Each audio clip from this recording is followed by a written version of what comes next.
Tiffany Haddish, the comedian, she revealed that she's got a criteria for a boyfriend. Here she is explaining what levels you must meet to date her. So what do men need? What are the qualifications? The qualifications for someone to be that special, guys, the credit score has to be over 675 because I feel like if the bank won't give you I'm out of here. It's nice to meet you. I'm a 540.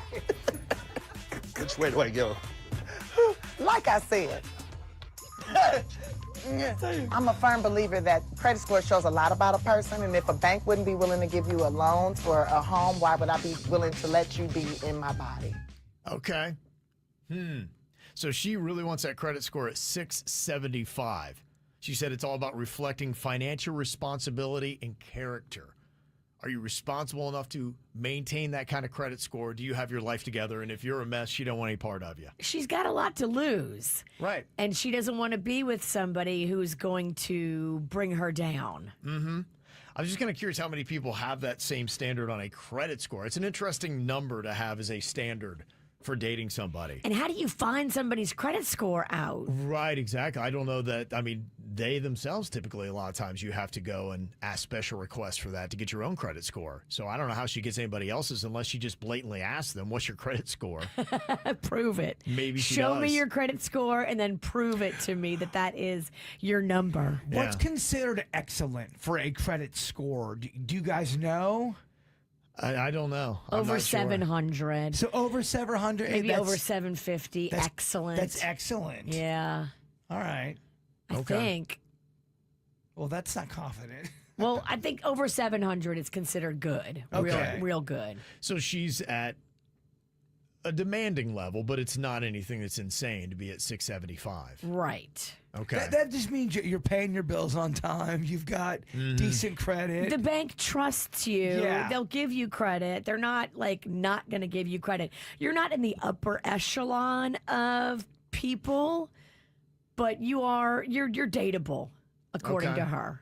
The other standard that Tiffany Haddish has, if somebody wants to date her, she says you must have an EIN, the employer identification number, an employee. She wants someone that's a business owner, which I thought that was a little bit of a more kind of out there standard.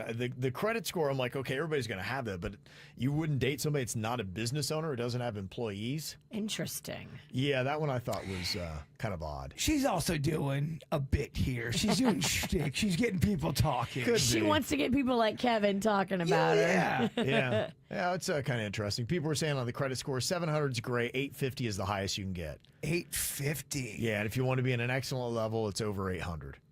So what does that mean? Does that mean if you wanted to put a yacht on a credit card, they would allow you because they think, all right, this person could pay for it? Is that what that means? I think it just means you can get better rates. Like if you're in the 800s, I think you don't have to pay the same thing that everybody else has to pay. And you obviously have a larger credit line. Yeah. Got ya. Yeah, a lot of people are texting in about what their standards are, and there are some people that they have a specific list, in a sense, to hold themselves accountable. Because don't you sometimes see people that you realize they're settling for somebody just to be in a relationship? Well, loneliness does that. If you're lonely, you'll date somebody you necessarily wouldn't date, and then you'll put up with the fact that, oh, they have this going on and that going on. And then 4 months later, you realize, what have I done? I Yeah. lowered my standards for Yes. this Right. person, and then I realized, I need to get back to my truth and my standards. Loneliness is a very strong drug. Now, one text here says it's not about the credit score. It is really about these things. I wrote this out, and these were my standards that I didn't bend on. They had to have a good relationship with the person's mother. They had to be athletic, no kids. And those were the three things that were on my list. I mean, if that's what you want in life, then you go get that. I don't think there's anything wrong with Well, that. no. I think it's No. really good to identify, in a sense, what you're looking for. Now, you could probably be too rigid, but there are some things that, look, if somebody's in a financial mess, that is a tough relationship to get in, because if you get into a serious relationship or you get married, depending upon how you set it up,